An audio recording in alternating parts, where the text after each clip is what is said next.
빈티지처럼 더 깊어지면 얼마나 좋을까요?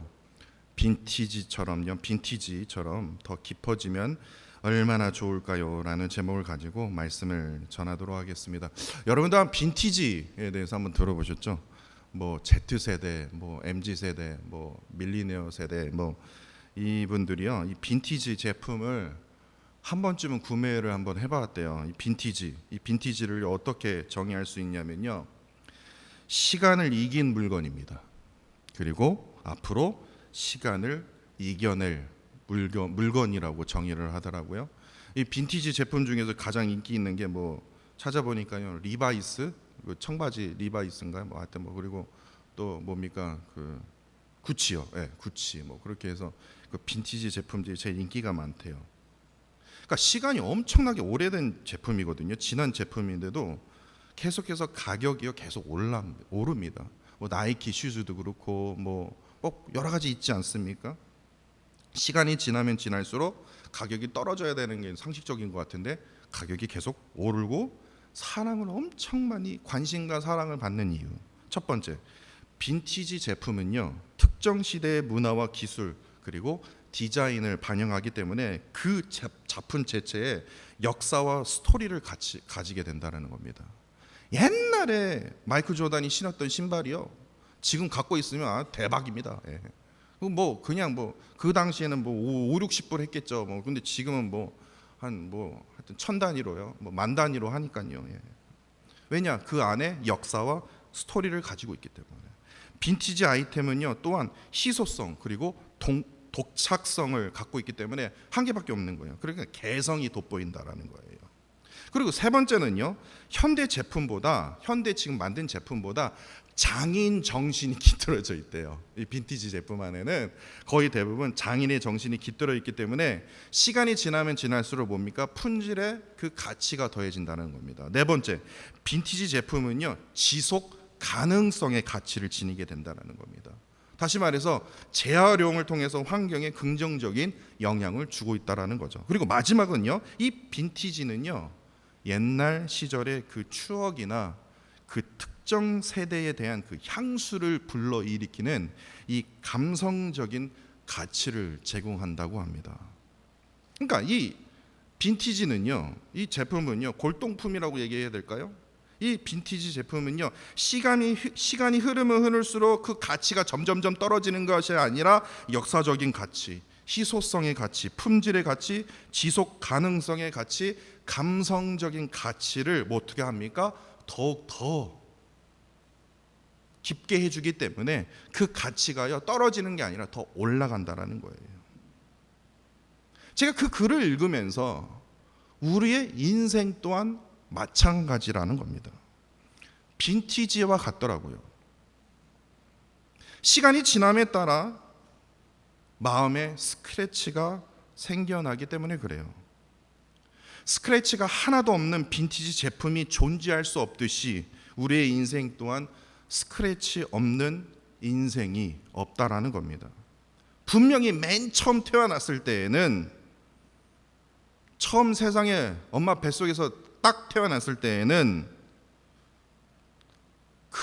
얼마나 막, 저도 막 너무 슬플 때 우리 막내 막 붕어빵 그 얼굴을 보거든요. 그 얼굴만 보면 막 그냥 자연스럽게 막 웃음이 나오는데, 처음에 태어났을 때는요, 마음에 어떠한 스크래치도 없어요. 근데 시간이 지나면 지날수록, 나이가 들면 들수록 어떻게 됩니까? 예상치 못한 스크래치가 어떻게 되니까 내 마음속에 하나씩 생긴다는 거예요. 내가 잘못해서든 아니면 누군가 나에게 잘못해서든 상관없이 스크래치가 하나도 없었던 이 새하얀 마음속에 어떻게 합니까?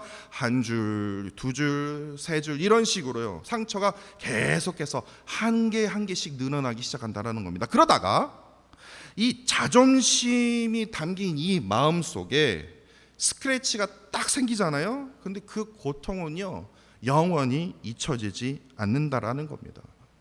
그래서 이런 생각을 해보았습니다. 그럼에도 불구하고도 빈티지 제품처럼 시간이 지남에 따라 더 깊이 있는 어떤 그런 깊이 있는 깊은 가치를 가지는 그러한 삶을 살게 되면 얼마나 좋을까. 영원히 잊혀지지 않는 그 스크래치가 존재하고 있음에도 시간이 지나면 지날수록 인생의 가치가 떨어지는 게 아니라 인생의 가치가 더 깊어지는 삶이면 얼마나 좋을까라는 생각을 해보았습니다. 빈티지 제품이 하나같이 시간을 이겨낸 물건들이에요. 또 앞으로 엄청난 시간을 이겨낼 물건들이기 때문에 이 가치가요 계속 올라간다는 거예요. 이와 같이 우리의 삶의 그 고통을 견뎌낸 사람이냐, 앞으로 닥칠 그 고통을 이겨낼 사람만이 어떻게 합니까? 그 인생의 가치를 더욱 깊고 풍부하게 만들어갈 수 있다는 겁니다. 저는 어제 저녁에 그 대표적인 인물을 제가 운동하면서요 제가 발견했습니다. 왜 빨리 내가 이걸 보지 못했을까? 여러분들 그 손석희 아나운서가 MC로 하는 질문들인가요? 하여튼 뭐 그 프로가 있는데요. MBC에서 하는 건데요. 이번에 윤여정 배우가 나왔습니다. 근데 운동하면서 54분인가 그 영상인데요. 그걸 보면서 빈티지가 확실하게 떠오르더라고요. 와, 이분은 나이가 들면 들수록 여배우로서의 가치가 떨어지는 인물이 아니라 어떻게 합니까? 여배우로서의 그 가치가 뭐 점점 더 높여지는 그런 배우더라고요. 아니 나이가 들면 관심이 떨어지고 멀리하는 어떤 게 배우의 역할, 배우의 어떤 그런 모습 아닙니까? 그런데요 나이가 들면 들수록 이분은요 더욱더 가치가 높여지는 거예요. 저는 그걸 깨달았어요. 그렇다면 우리가 반드시 물어야 할 질문이 이겁니다. 우리는 어떻게 이 삶의 고통을 견뎌낼 수 있냐고요. 또한 앞으로 이 닥칠 삶의 그 고통까지도 어떻게 이겨낼 수 있냐고요. 어떻게 이겨냄을 통해서 나의 삶의 가치가 점점 올라갈 수 있냐고요. 더 깊어질 수 있냐고요. 바로 오늘 본문 말씀 에스라 2장 말씀에서 저는 그것을 발견했습니다. 이 말씀에 뭐 순전히 뭐 같은 하품이 나올 정도로 뭐 전혀 나랑 상관없는 말씀인 것 같지만요. 이 말씀에는요 정말 귀한 비밀이 숨겨져 있습니다. 바사왕 고레스의 명령으로 이제 드디어 70년 이후에 바벨론 포로 생활 이후에 바사왕 고레스의 명령으로 이스라엘 백성들이 이제 포로 생활에서 자유를 누렸습니다. 이제 고향으로 돌아갈 수 있다. 자유. 얼마나 기뻤겠습니까? 그런데 오늘 본문에 에스라 2장은요 예루살렘으로요 이제 첫 번째 귀환한 백성들의 명단이 기록이 되어 있습니다. 이게 가짜가 아니라 진짜입니다. 진짜이니까 기록이 되어 있겠죠. 특별히 이 예루살렘으로 귀환한 이들의 이 가문의 이름 그리고 인원수가요 아주 상세히 나와 있음을 우리가 보게 됩니다. 근데 그 중에서요 우리가 조금 시간을 내어서 우리가 조금 주목해야 할 그 인물이 바로 2절에서 가장 먼저 기록된 에스라가 가장 먼저 기록한 인물이 누굽니까? 수룹바벨입니다. 우리 수룹바벨 하면요, 뭐 그 바이블 스터디에서 열심히 이제 공부하셨던 분들은 수룹바벨은 수룹바벨 성전 아니야라고 이렇게 딱 떠오르실 거예요. 이 수룹바벨은요 첫 번째 포로 귀환을 이끈 지도자였습니다. 그러니까 바벨론에 의해서 제1성전이라고 부르는 그 솔로몬 성전이요 이제 완전히 파괴되지 않았습니까? 그래서 제2성전을 지으는데 이 수룹바벨이 아주 중요한 역할을 했기 때문에 제2성전을 그의 이름을 따서 수룹바벨 성전이라고 불리게 된 것이죠. 그런데 에스라가요 수룹바벨을 귀환한 백성들 중에서 가장 먼저 기록한 그 이유, 숨겨진 이유가 있습니다. 그냥 단지 그가 중요한 역할을 했기 때문에 지도자였기 때문에 그의 이름을 넣은 것도 그런 것지만 그보다 숨겨진 이유가 있습니다. 그것이 무엇이냐면 그 비밀이 에스라 3장 2절에서 그 시작을 찾을 수 있습니다. 에스라 이제 다음 시간에 살펴볼 건데요. 에스라 3장 2절에 보시면요. 수룹바벨이 누구의 아들인 것을 기록이 되어 있습니다. 수룹바벨은 누구의 아들이면요. 스알디엘의 아들입니다. 하나님께 간구하였다라는 뜻을 가진 이 스알디엘이 이 수룹바벨의 아버지인데요. 근데 참으로 슬픈 게 무엇이냐?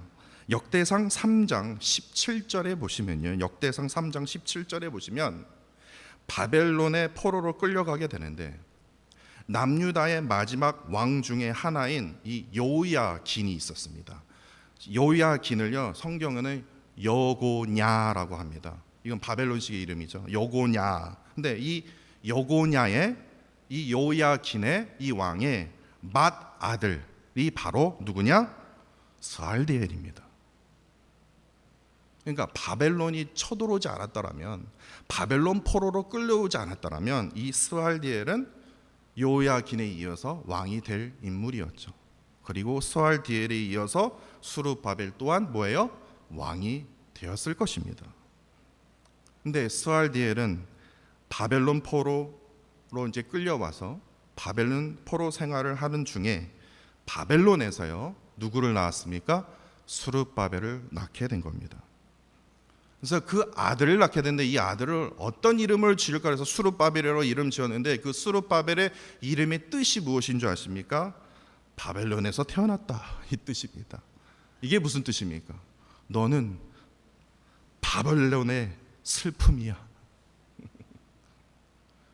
너는 진짜 슬픈 존재로 태어날 수밖에 없어.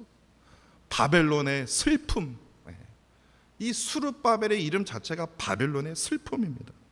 이런 의미를 가지고 수르바벨이라는 그 슬픈 이름을 가지게 된 것이에요. 이후에 수르바벨은 바사왕 고레스의 그 명령으로 포로 생활에서 벗어나 예루살렘으로 이제 돌아오게 된 것이죠.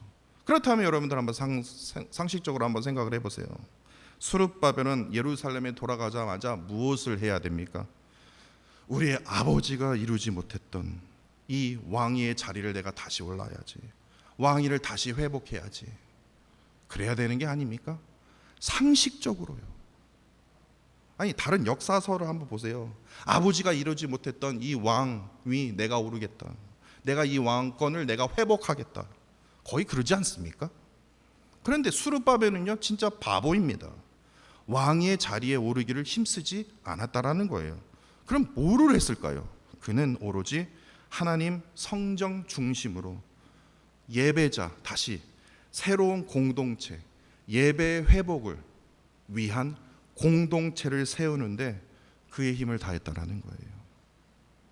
수르바벨은요 아버지 스알디엘의 그 포로 생활, 바벨론 포로 생활의 그 아픔을 가장 가까이에서 지켜보며 자라왔을 것입니다.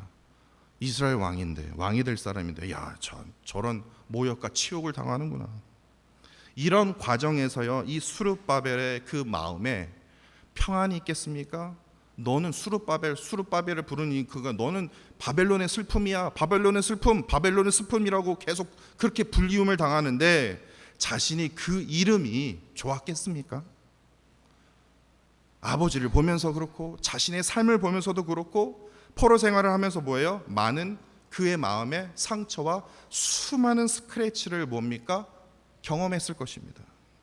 그러나 수르바벨은요 이러한 상처 속에서도 다시 예루살렘으로 돌아가면서요 더욱이 백성들을 이끌고 돌아올 수 있음에도 불구하고도 그는 그 상처를 왕권을 다시 회복하는 그 길을 선택하지 않았다라는 거예요. 이상하지 않습니까?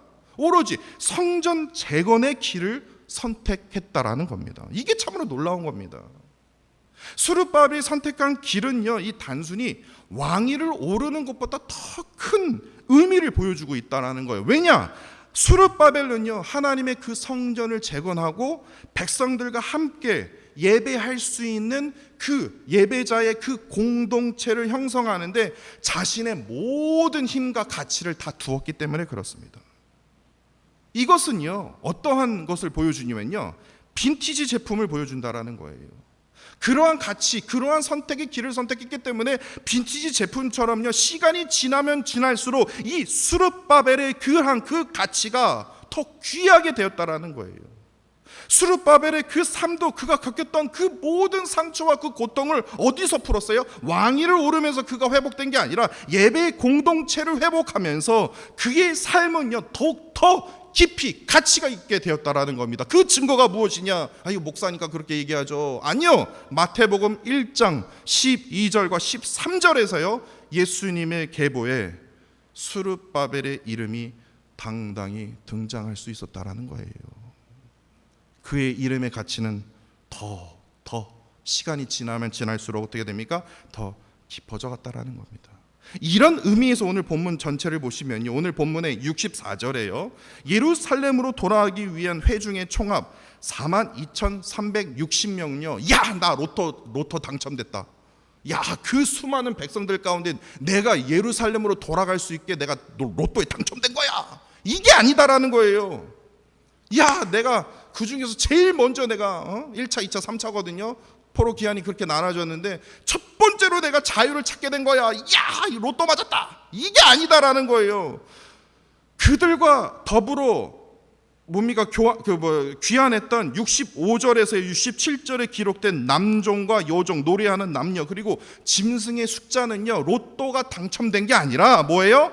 제사장의 나라를 회복하기 위한 헌신할 사람들과 제사장의 나라를 위해서 사용할 자원들이 지금 기록이 되어 있는 겁니다. 야, 좋겠다.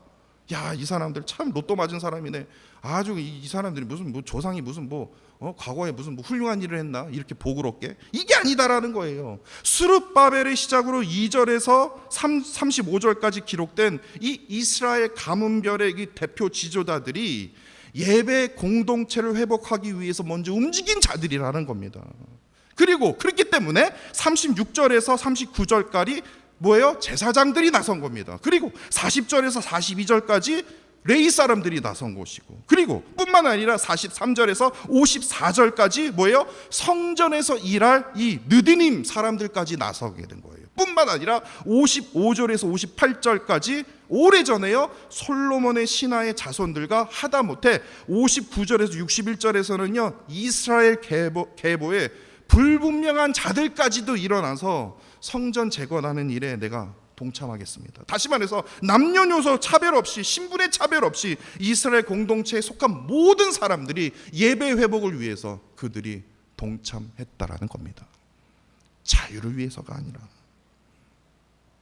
그렇기 때문에 오늘 본문 말씀은요, 스룹바벨이 포로 생활에서 얻은 그 모든 상처와 아픔을 어떻게 극복했는지를 지금 보여주고 있다라는 거예요.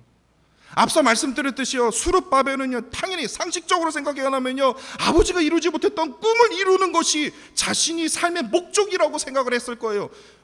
이 바벨론의 슬픔? 아니야, 나 스룹바벨 이름 바꿀래. 내가 왕위로 올라가면서 내가 바벨론의 기쁨, 그거 이름으로 바꿔야지. 저는 그랬을 것 같아요.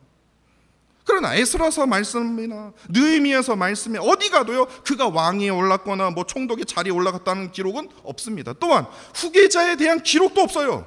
스룹바벨은 오직 자신의 직위와 권위를 다 내려놓고 끝까지 하나님의 성전 재건에만 뭐예요? 온전히 힘썼음을 우리가 알 수 있다라는 겁니다. 다시 말해서 스룹바벨의 이름은 넌 바벨론의 저주야. 너는 바벨론의 슬픔이야. 그 바벨론 포로 생활하면서요 그 아픔과 상처 속에서 자랄 수밖에 없었어요. 그러나 그럼에도 불구하고 하나님의 그 재건의 성전 재건을 이끌면서 하나님의 예배자가 제일 먼저 되어서 이 예배 공동체 안에서, 예배 안에서, 말씀 안에서 자신의 상처와 아픔을 온전히 치유받았다라는 거예요. 스룹바벨은요 하나님께서 주신 그 사명에 온전히 순종하며 자신의 모든 그 고통을 극복하고요 예배 공동체를 형성하는 일에 앞장섰다라는 거예요. 왜 그렇습니까? 왜냐? 하나님의 임재를 경험하는 참된 예배자는요 스룹바벨처럼요 자신의 모든 고통을 하나님 앞에 내려놓을 수 있거든요. 하나님 앞에 내려놓음으로써 하나님의 그 계획을 이루는데, 하나님의 그 목표를 이루는데 내가 헌신할 함으로 어떻게 됩니까? 그 안에 치유와 회복을 경험할 수 있기 때문에 그렇습니다. 그렇기 때문에 오늘 본문 2절에 스룹바벨이 기록이 되어 있는데요 이 스룹바벨의 삶은요 우리에게 참으로 중요한 교훈을 우리에게 던져주고 있다는 겁니다. 우리가 인생을 살면요 내가 깨닫지도 못하고 느끼지도 못한 상처가 얻을 수밖에 없어요. 스크래치가 하나하나씩 생겨나게 된다는 겁니다. 앞서 말씀드렸듯이 내 자존심에요 근데 그 스크래치가 내 자존심에 그 부분에 조그만하게 스크래치 당하면요, 내가 무너져요. 그러한 경험 안 해보셨습니까? 무너진다니까요. 근데 수르바벨도 분명히 그러한 경험을 해봤을 겁니다. 그럼에도 불구하고도 수르바벨은 어떻게 합니까? 하나님 앞에 나아갔습니다.